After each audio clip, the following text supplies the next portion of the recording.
আর বিভাগীয় শহরে হয়ে গেল ইন্ডিপেন্ডেন্ট টেলিভিশনের কুইজ শো বাংলাদেশ জিজ্ঞাসা লিখিত পরীক্ষা।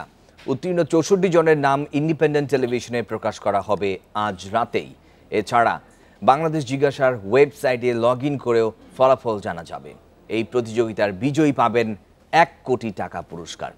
বাংলাদেশ জিজ্ঞাসার পৃষ্ঠপোষকতায় রয়েছে IFIC bank limited. Online registration ও পরীক্ষার মাধ্যমে সারা দেশ থেকে বেছে নেওয়া হয়েছে ৮,০০০ জনকে। তারাই অংশ নিয়েছেন বাংলাদেশ জিজ্ঞাসার লিখিত পরীক্ষায়। ৮ বিভাগে একযোগে পরীক্ষা হয় বিকাল ৪টায়। ঢাকার সিভিল এভিয়েশন উচ্চ বিদ্যালয় ও কলেজে অংশ নেন পরীক্ষার্থীরা। এটা একটা ওয়ান টাইপ অফ লেসন, সব সাইডে জেনে আসতে হবে। হার্ড বলবো না, কিন্তু স্ট্যান্ডার্ড ছিল।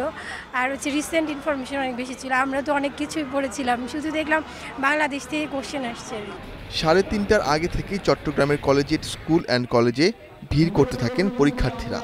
এই পরীক্ষা নিয়ে উচ্ছ্বাসেরও কমতি ছিল না তাদের। কিছু বলতে পারবো বা বাংলাদেশ সম্পর্কে কিছু লিখতে পারবো, এই প্ল্যাটফর্মটা দেখেই আমি এটার প্রতি আগ্রহী হয়েছি। মানে টাকার ফিগারটা এখানে মূল না।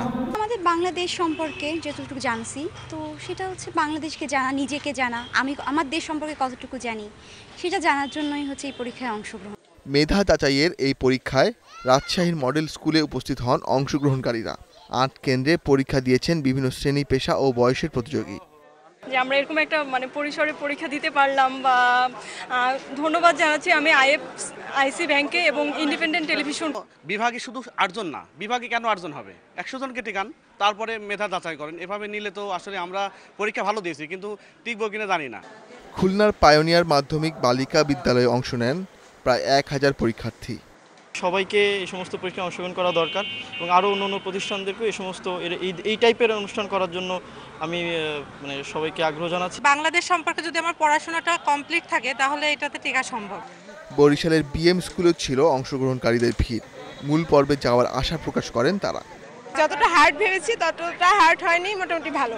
আমি আশা করব সবসময় যাতে এই ধরনের প্রোগ্রাম আয়োজন করা হয়। প্রশ্ন খুব ভালো হয়েছে।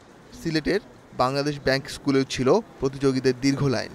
রংপুর জেলা স্কুল ও ময়মনসিংহের মুকুল নিকেতন উচ্চ বিদ্যালয়ে পরীক্ষার্থীরা অংশ নেন। যাচাই বাছাই শেষে প্রতি বিভাগ থেকে ৮ জন করে মোট ৬৪ জন প্রতিযোগী যাবেন চূড়ান্ত পর্বে। সচরাচর আমরা চিন্তা করি, বাট গুরুত্ব খুব কম দেই, জানা উচিত সেই প্রশ্নগুলো এসছে। এই ধরনের জিনিস যদি চলতে থাকে তাহলে যুব সমাজ এমনকি প্রত্যেক শ্রেণীর পেশারই জ্ঞান, যে আইকিউ ডেভেলপ হবে। যখন থেকে বিজ্ঞাপন দেওয়া শুরু করছে তখন থেকে আমি মানসিকভাবে প্রিপারেশন নিচ্ছি যে আমি এখানে অংশগ্রহণ করব। প্রত্যেক বিষয় থেকে একটু বেশি প্রশ্ন ছিল, আর পরীক্ষা দিলাম, দেখা যাক। ১২ অক্টোবর থেকে প্রতি শুক্র ও শনিবার রাত ১০টায় খালেদ মহিউদ্দিনের সঞ্চালনায় ইন্ডিপেন্ডেন্ট টেলিভিশনে সরাসরি সম্প্রচার করা হবে বাংলাদেশ জিজ্ঞাসা। চ্যাম্পিয়ন পাবেন ১ কোটি টাকা, আর প্রথম রানার আপ ২৫ লাখ। দ্বিতীয় ও তৃতীয় রানার আপ পাবেন ১৫ ও ৫ লাখ করে টাকা। দর্শকদের জন্য থাকছে আকর্ষণীয় পুরস্কার। Ashiq Hossain, independent news, Dhaka.